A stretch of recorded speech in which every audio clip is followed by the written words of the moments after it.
많은 기독교인들이 영적이라는 말을 자주 사용합니다. 영적이라는 말이 무슨 의미일까? 대부분의 많은 사람들이 영적이라는 말을 영혼과 관련된 활동으로 생각해요. 반면에 육체와 관련된 활동은 육적인 것으로 그렇게 생각합니다. 그러나 성경은 이런 종류의 영육이원론을 말씀하지 않습니다. 성경에서 영적이란 말은 누구라도 무슨 일이라도 그가 하나님의 성령과 함께 행하고 말씀 안에서 행하는 모든 삶과 그 행위를 영적이라고 그렇게 말씀합니다. 그래서 어떤 종류의 육체적 활동이라도 하나님의 영으로 하나님의 말씀과 함께 행하는 것은 영적인 것이고, 아무리 그럴듯해 보이는 종교적인 영적인 활동이라도 거룩하신 하나님의 영과 하나님의 말씀 안에서 행하는 것이 아니면 영적이란 말할 수 없고 오히려 육적이라고 말할 수 있습니다. 종종 많은 사람들이 종교적인 활동, 종교적인 헌신만이 영적인 것이고, 가정일, 직장일도 아니면 현실적인 생계 유지와 건전한 사회 활동, 이런 일들도 무익한 육적 활동이라고 주장하는 경우들이 있습니다. 그래서 당장 어떤 사람들은 위험한 선교지에라도 지금까지 살아온 모든 현실적인 삶들을 다 내팽개치고 그 일에 투자하고 헌신하는 것만이 영적인 헌신이라고 그렇게 주장하는 이들도 있습니다. 그러나 종교개혁자들이 성직자들 뿐만 아니라 모든 사람들이 만민이 하나님 앞에 예배하는 제사장이라고 그렇게 만인 제사장을 주장했던 것은 걸레질하고 빨래를 빨고 밥을 하는 그 모든 일들까지 우리가 제사장처럼 하나님을 예배하는 영적 행위라고 그렇게 설명하기 위해서였습니다. 우리가 성도로서 살아가는 삶을 영적 삶, 영적 전쟁이라고 말할 수 있다면 그것은 우리의 모든 삶을 하나님을 예배하는 삶이 되게 하는 그런 싸움이라고 의미할 수 있어요. 우리의 모든 삶이 하나님을 향한 예배가 되도록 하는 것, 그것이 우리의 삶을 영적인 전투, 영적인 전쟁으로 사는 것입니다. 오늘 본문을 보시면 40년 이제 광야 생활을 마치고 여호수아와 이스라엘 군대가 가나안을 들어가기 위한 첫 관문인 여리고성을 점령하러 가고 있는 장면입니다. 적진에서 신음하며 할례를 행하던 그런 이스라엘의 장정들, 군사들이 이제는 어떤 것도 두렵지 않은 용맹함으로 여리고를 향해 돌진하고 있어요. 이들이 왜 이런 용맹함을 얻었는지 알겠어요? 왜? 적진에서 드러누워 있었는데도 아무도 공격하지 않았어요. 그래서 적진에서 할례를 행한 이스라엘의 모든 군대는 남다른 특별한 용맹함으로 전쟁에 대한 승리에 대한 확신으로 지금 여호수아와 함께 여리고성을 향해 진격하고 있어요. 여리고성이 저 앞에 보이는데 여호수아가 눈을 들어 보니까 그 앞에 어떤 말을 탄 한 사람이 손에 검을 들고 여호수아를 향해 보고 있는 거예요. 맞은편에 말을 탄 사람이 검을 빼고 서 있으니 여리고를 향해 가던 여호수아가 그 사람을 어떻게 생각했겠어요? 적으로 생각했겠죠. 그래서 물어요. 여호수아가 뭐라고 물어요? 너는 우리 편이냐 아니면 적의 편이냐, 적군의 편이냐 묻죠. 그때 칼을 들고 있는 사람이 여호수아에게 뭐라고 대답합니까? 아니라 나는 여호와의 군대 장관으로 이제 왔느니라. 여호수아는 우리 편이냐 적군의 편이냐 그렇게 물었는데 여호와의 군대 장관의 대답은 뭐였어요? 아니라 였습니다. 아니다. 나는 여호와의 군대 장관으로 여기 왔다. 여호와의 군대 장관이면 이스라엘 여호수아 편이 아니에요? 하나님의 군대 장관이면 당연히 이스라엘의 편이에요. 그런데 여호와의 군대 장관의 대답은 아니라 나는 여호와의 군대 장관으로 여호와를 위하여 여기에 와 있다 말씀하는 거예요. 여호와의 편이에요.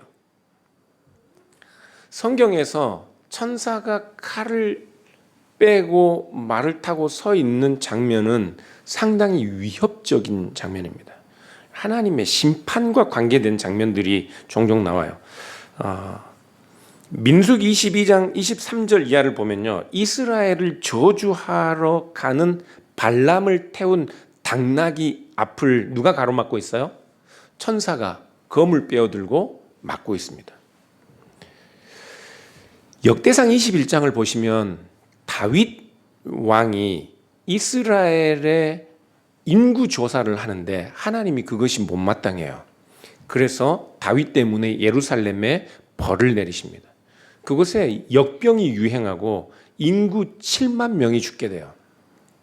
그런데 하나님이 이 다윗 때문에 예루살렘을 더 크게 심판하시려고 하나님의 사자가 다시 칼을 빼어 들고 있는 그 모습을 다윗이 봅니다. 다급해진 다윗은 장로들을 모으고 함께 하나님 앞에 회개해요. 그러니까 성경에서 칼을 빼어든 천사는 아주 위협적인 어떤 상황을 우리에게 보여주고 있어요. 지금 여호와의 군대 장관인 이 천사가 여호수아와 이스라엘 군대를 향해 칼을 빼어 들고 있는 이 모습은 적진을 향해 나아가던 여호수아에게는 아주 위협적인 그런 모습으로 보일 수밖에 없어요. 그러면 왜 지금 여호와의 군대 장관이 사기가 충천하여 모든 용맹함으로 적진을 향해 가는 이스라엘 군대와 여호수아를 가로막고 위협적으로 칼을 빼어들고 있을까요? 만반의 준비를 갖추고 할례의 시험을 통과하고 믿음 충만으로 이제 여리고를 향하여 가면 그 이스라엘 군대의 용맹무쌍함으로 저 무너뜨릴 수 없는 여리고 성 그 높은 벽마저도 타고 오를 그런 상황인데 왜 여호와의 군대 장관은 칼을 빼어들고 이스라엘의 군대를 막아서고 있는 것일까요?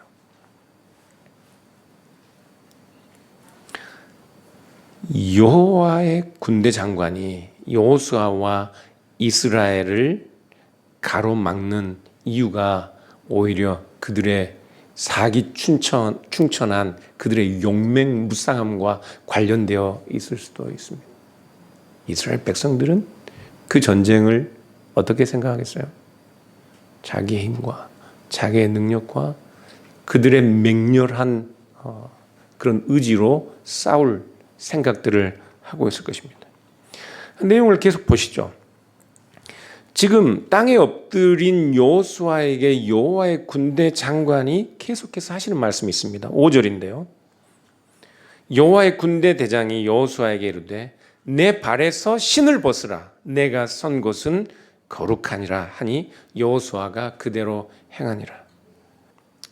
여러분 도대체 왜 신발을 벗어야 하는 거예요? 신발이 뭐길래 모세의 신발을 벗기셨던 하나님이 여호와의 군대 장관을 보내셔서 또 여호수아의 신발까지 벗기시는 거예요? 아니 그 일이 도대체 얼마나 중요한 일이길래 이 지금 적진을 향해 가고 있는 이 여호수아와 이스라엘의 군대를 가로막고 여호수아의 신발을 벗기시는가요? 우리가 살아온 우리의 역사, 우리가 살아온 삶의 역사를 종이 한 장에 기록하면 그것을 이력서라고 해요. 이력서.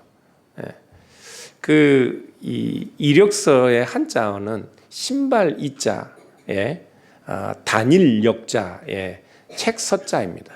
그러니까 이력서라는 말은 신발을 끌고 다닌 삶의 역사를 기록하는 거예요. 지금 출애굽기 3장에서 하나님이 모세를 부르신 사건도 여리고 성을 정복하러 가는 여호수아에게 신발을 벗으라 명령하시는 것도 이제 지금까지 그들이 자신들의 신발을 끊고 자신들의 인생을 살아온 그 길을 끝내고 누구의 이력서를 쓰라고요? 그들의 삶을, 그들을 통하여 하나님의 일을 이루시는 하나님의 이력서를 쓰도록 하기 위해 그들에게 신발을 벗으라는 거예요. 모세도 여호수아도 지금까지 자신들의 신발을 끌고 자신들의 힘과 능력과 지혜로 살아오는 줄 알았다면 이제 모세는 이스라엘 백성들을 애굽에서 건져낼 때 하나님의 구원의 역사에 봉사하고 시종도는 종의 삶을 살아야 했기 때문에 그의 모든 이력서에 기재된 내용들은 그를 이끌어 가시는 하나님의 일들이었고 이제 이스라엘 백성들을 가나안 땅에 데리고 들어가는 여호수아의 모든 일들 또한 자기 자신의 신발을 끌고 다니는 자기 인생의 역사가 아니라 하나님이 자신이 약속하신 그 약속을 성취하기 위해 이스라엘 백성들을 가나안에 데리고 들어가는 하나님의 일에 수종 들고 그 일에 봉사하는 종의 역사. 그래서 여호수아의 이제부터의 인생은 다름 아니라 하나님의 이력서가 되기 때문에 신발을 벗으라 말씀하는 겁니다. 사랑하는 여러분, 우리의 삶도 결국은 우리의 이력서가 아니에요. 우리가 예수 그리스도를 만나고 하나님을 알고 하나님을 예배한 이후에 우리의 모든 삶은 하나님이 우리를 어떻게 저 죄와 비참에서 건져내시고 영원한 생명으로 나아갈 때까지 주의 거룩한 성령께서 어떻게 우리의 마음과 생각을 지키시고 우리의 발걸음을 인도해 가시는지 우리의 이력서는 하나님의 이력서가 되는 거예요. 그래서 우리도 신발을 벗으라는 요구 앞에 동시에 다 같이 서게 되는 겁니다. 지금 여호수아와 이스라엘 백성이 치루어야 하는 전쟁은 이스라엘의 전쟁이 아니에요. 그것은 여호와 하나님의 전쟁입니다. 그래서 여호와 하나님의 전쟁이기 때문에 누가 와야 해요? 여호와의 군대 장관이 그 자리에 그 전쟁을 위해 와 있는 거예요. 우리는 영적 전쟁 자꾸 생각을 다르게 해요. 우리가 싸우는, 우리가 살아야 하는 삶의 내용이 나를 세우고 내가 살아가는 그 삶의 역사에서 내가 주인공이 되는 싸움으로 이해한단 말이에요. 아니에요. 하나님이 우리를 하나님의 거룩한 자녀 삼으시고 결국에는 저 영원한 하나님의 교제에 들어가기까지 우리를 인도하시는 그 하나님의 싸움 안에 우리가 있다는 사실을 알아야 하는 거예요. 하나님의 전쟁이었어요. 모세를 부르시던 하나님, 그 하나님은 모세에게 아브라함에게 약속하신 약속을 상기시키셨습니다. 하나님은 창세기 15장에서 짐승들을 쪼개놓고 그 쪼개어진 짐승 사이를 타는 횃불로 지나가시며 아브라함과 언약을 맺으셨습니다. 아브라함의 후손들이 400년 동안 타국에서 종살이를 하지만 반드시 그들을 하나님이 약속하신 가나안 땅에 돌아오게 하시겠다는 하나님의 약속. 그런데 그 약속 쪼개진 짐승 사이를 지나갈 때 하나님은 아브라함과 함께 지나갈 것이 아니라 쪼개진 동물 사이를 하나님 혼자 스스로 지나가셨습니다. 만일에 하나님이 자기 백성을, 아브라함의 후손을 가나안 땅으로 다시 되돌아오게 하지 않는다면, 하나님이 그 약속을 지키시지 않는다면 그 쪼개진 짐승들처럼 하나님이 스스로 그렇게 되겠다고 하나님이 하신 약속입니다. 그래서 하나님이 자기의 명예와 영광과 이름을 걸고 자기의 하나님의 하나님 되심을 걸고 하신 그 약속을 성취하기 위하여 모세를 부르시고, 그 약속을 성취하기 위하여 지금 여호수아와 함께 가나안 땅으로 이스라엘 백성들이 들어가게 하시는데, 이 모든 일의 시작과 끝은 결국 여호와 하나님 자신의 전쟁이었다고요. 여호수아 2장에서 여호수아의 정탐꾼들이 가나안 땅에 들어가요. 그리고 그곳에서 기생 라합을 통해 듣는 이야기가 있습니다. 여호수아 2장 9절 10절인데요. 제가 읽어보면 기생 라합이 말하는 내용인데요. 여호와께서 이 땅을 너희에게 주신 줄을 내가 아노라. 우리가 너희를 심히 두려워하고 이 땅 주민들이 다 너희 앞에서 간담이 녹나니, 이는 너희가 애굽에서 나올 때 여호와께서 너희 앞에서 홍해 물을 마르게 하신 일과 너희가 요단 저쪽에 있는 아모리 사람의 두 왕 시온과 옥에게 행한 일, 곧 그들을 전멸시킨 일을 우리가 들었습니다. 기생 라합의 말에 의하면 그들이 두려워하는 존재가 누구예요? 여호와 하나님입니다. 그들이 이스라엘을 두려워하는 이유가 뭐예요? 여호와 하나님 때문입니다. 이스라엘 자신들이 든 검과 창 때문이 아니에요. 이스라엘 백성 뒤에 이 전쟁을 시작하신 여호와 하나님 때문에 그 하나님을 두려워하고 있는 거라고요. 그래서 여호와 하나님의 전쟁이기 때문에 아무리 이스라엘의 군대 장관 여호수아라도 자기 뜻대로, 자기 방식대로, 자기 전술대로 전쟁할 수 없습니다. 여호수아도 하나님의 전쟁을 치르기 때문에 노예처럼, 종처럼 하나님의 방법에 순종해야 하기 때문에 무엇을 벗으라고요? 신발을 벗으라고 그렇게 요구받고 있는 거라고요. 그래서 성경을 보면, 계속해서 보면 여리고성 정복 전쟁도 너무나도 기가 막힌 방식으로 그렇게 묘사되어 있습니다. 여리고성을 정복하는 이 전쟁이 어떻게 이스라엘의 힘과 능력과 그들의 손에 달린 무기로 승리하는지를 보여주는 것이 아니라 하나님 자신이 하나님의 자신의 싸움을 어떻게 치르고 계신지를 우리에게 그대로 보여주고 있어요. 여리고성은 고고학자들의 발굴에 의하면 성벽이 있고 그 위에 또 작은 마을이 있고 그 마을 위에 또 성벽이 있어서 도저히 정복하는 것이 쉽지 않은 그런 난공불락의 요새입니다. 그런데 그 성이 무너졌어요. 그 성이 무너졌어요. 이 고고학자들의 발굴은 그 성이 성경에 기록된 방식으로 무너졌다는 것을 아주 잘 보여주고 있습니다. 성이 밖에서 안으로 무너져 있는 것이 아니라 안에서 밖으로 무너진 흔적이 있어요. 어떤 특별한 자연재해 때문에 무너진 것처럼 그렇게 되어 있어요. 어떻게 그 견고한 성이 무너졌어요? 여호수아서 6장 봅시다. 구약성경 326쪽인데요. 326장 3절부터 5절까지 볼게요. 6장 3절부터 5절까지 같이 보겠습니다. 너희 모든 군사는 그 성을 둘러 성 주위를 매일 한 번씩 돌되 엿새 동안을 그리하라. 제사장 7은 7 양각 나팔을 잡고 언약궤 앞에서 나아갈 것이요 7째 날에는 그 성을 7번 돌며 그 제사장들은 나팔을 불 것이며 제사장들이 양각 나팔을 길게 불어 그 나팔 소리가 너희에게 들릴 때에는 백성은 다 큰 소리로 외쳐 부를 것이라. 그리하면 그 성벽이 무너져 내리리니 백성은 각기 앞으로 올라갈지니라 하시매. 여리고 성이 어떻게 무너졌어요?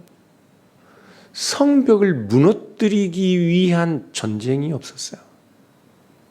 진격 앞으로가 없었단 말이에요. 하나님은 이스라엘의 군사들에게 6일 동안 매일 성 주위를 한 바퀴씩 돌라고 했어요. 하루에 한 바퀴를 군사들이 성 주위를 돌아요. 그 이스라엘의 군사들의 맨 중간에는 언약궤를 맨 제사장들이 나팔을 불면서 행진하고, 언약궤 앞과 뒤에는 군사들이 호위하고 있습니다. 마치 왕을 호위하는 군사들처럼 언약궤를 호위하고 있어요. 그리고 마지막 날, 7째 되는 날에는 모든 하루에 한 바퀴 돌던 모든 이스라엘 군사들이 이제는 성을 몇 바퀴 돌아요? 7째 되는 날은 7바퀴를 돌고 양각 나팔을 크게 불라고 해요. 이게 무슨 시츄에이션이에요? 이런 전쟁 봤어요? 네? 마지막 날 7바퀴를 돌고 나서는 더 이상 싸울 수 있는 힘이 없는 상황이에요. 그렇죠? 그런데 이 여리고 성 전투에서 지금 제일 중요한 일을 하고 있는 사람들이 누군지 아세요? 7명의 제사장들이 언약궤를 메고 7 나팔을 불면서 정확히 7일 동안 여리고 성 주위를 돌아요. 마지막 날에는 7바퀴를 돌고 양각 나팔을 크게 불어요. 그러자 성이 무너집니다. 도대체 왜 성이 무너지는 거예요?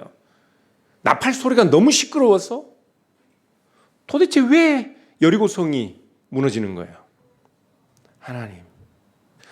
출애굽기 19장 13절을 보면 하나님이 시내산에 강림하시는 장면이 나와요. 그럴 때 양각 나팔을 길게 불면 사람들이 산으로 하나님의 임재 앞으로 나오도록 그렇게 명령하고 있어요. 여호수아 6장 5절을 보시면 제사장들이 양각 나팔을 불 때, 길게 불 때 그 나팔 소리가 너희에게 들리면 다 큰 소리로 외쳐 불러라. 그리하면 성벽이 무너질 것이다 라고 말씀하시고, 그리고 백성은 각기 앞으로 마치 시내산으로 이스라엘 백성들이 나아가듯 앞으로 올라갈 것이라 그렇게 말씀하고 있어요. 그러니까 여호수아 6장 5절의 말씀은 출애굽기 19장 13절에서 이스라엘 백성들이 시내산에서 하나님의 임재 앞으로 나아가는 장면과 똑같은 장면이에요. 양각 나팔을 불 때 이스라엘 백성들은 하나님의 임재를 보고 그 하나님의 임재 앞으로 나아가도록 지금 말씀하고 있단 말이에요. 그런데 어떻게 이스라엘 백성들이 하나님의 임재를 보았어요? 여리고성이 무너진 거예요.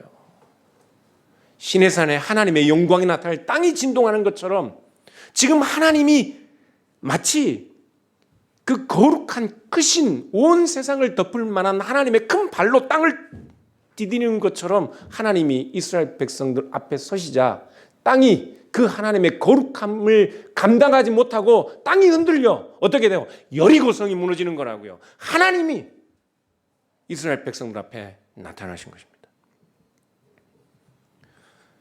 감격스럽지 않아요? 성경이 지금 하나님의 전쟁을 어떻게 묘사하고 있나요? 누가 싸워요? 하나님이 싸우시는 거예요. 하나님이.